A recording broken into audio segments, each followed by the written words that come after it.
I'm supposed to be laughing too. Hey, new girl. My head snaps toward Walker, and I reach for my notebook, still balancing the enormous tray I've yet to partake from. Renee, sensing opportunity, reaches for the Coke.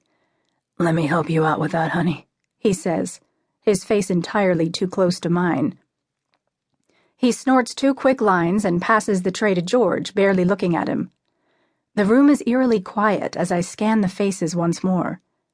We're in Walker's living room cum kitchen, the 6 of us arranged on his perfectly circular couch like numbers on a leather clock face. A round coffee table is at the center of the couch, and it holds the group's detritus. George's scotch glass and bottle of Dewar's, Renee's pack of Davidoffs, Claudia's Dunhill Blues, Devaney's Newports, Larry's Heineken, an enormous unsmoked joint, the aforementioned mermaid ashtray, a matching dolphin ashtray, my highball of wild turkey, Claudia's glass of red wine, Renee's Metaxa sidecar, which I helped him mix in an effort at chumminess, and Devaney's vodka and cranberry. The tray of Coke never really settles on the table. It just keeps getting passed around like it's crowd surfing at a Hole concert. The only way to get on and off the couch is by climbing over the back. The only person not on the couch is Walker, who is perched behind us on a bar stool tucked into a long counter. There's little doubt about the message the seating arrangement sends.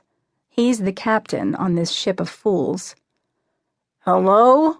Is she alive? Yes, Walker, sorry, I say. What are you sorry about? I look around the room for another cue. Claudia is now focused on rolling a piece of lint between her thumb and forefinger. Go easy on her, Walker. She's just getting the lay of the land, Larry says. Walker ignores Larry completely and fixes his aviator sunglasses on me. Speak, for Christ's sake. My heart begins pounding so hard I can feel it in my ears. The strangers here probably wouldn't offer me more than mildly detached concern under normal circumstances, but now that everyone is coked up and drunk, I am little more than a buzzkill. I knew this outburst was coming one way or another. I knew from the books, the articles, the interviews. I've done my homework. Walker Reade does not suffer fools, and no one, not presidents, CEOs, law enforcement, gets a pass. I also know from said research that caving is worse. I square my shoulders to him and try to remain calm. I was just listening, Walker. If I'm going to be your assistant, I need to know the story. Walker stares at me now from over his sunglasses. His eyes are a pale steel blue. That doesn't mean you can't enjoy it, too. But I was enjoying it very much. Walker worries his Zippo around in his hand. I can make out the skull and crossbones on the front of it every other turn. He grabs a Dunhill Red from the pack in front of him. The room is so quiet that the shk of the lighter visibly startles Renee, who appears to run at 2 speeds, aggressively engaged or disconcertingly spaced out. Then crack a smile, dumbhead. George clears his throat and passes the tray of Coke to Claudia, who immediately passes it to Larry. Everyone is quiet, waiting to see what's going to happen next, including me. I'm not dumb, I stammer back, sounding far less convincing than I had hoped.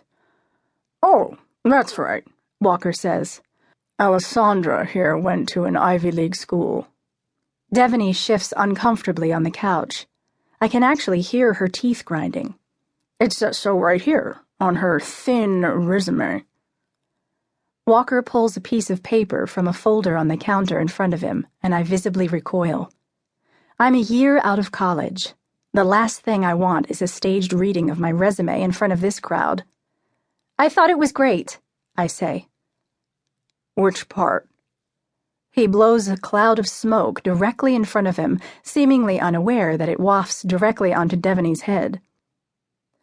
In truth, I cannot recall a single coherent passage from what has just been read to me, and I briefly wonder what Superman at Birch Press is tasked with making this book readable. All of it, Walker. It's really funny. All right. What does it remind you of? Which of my works does it remind you of? He takes off his Tilly hat and sunglasses and downs the rest of his chivas in water. Without his signature armor, aviators and hat, he's suddenly transformed from iconic writer/drug-addled playboy to unexpectedly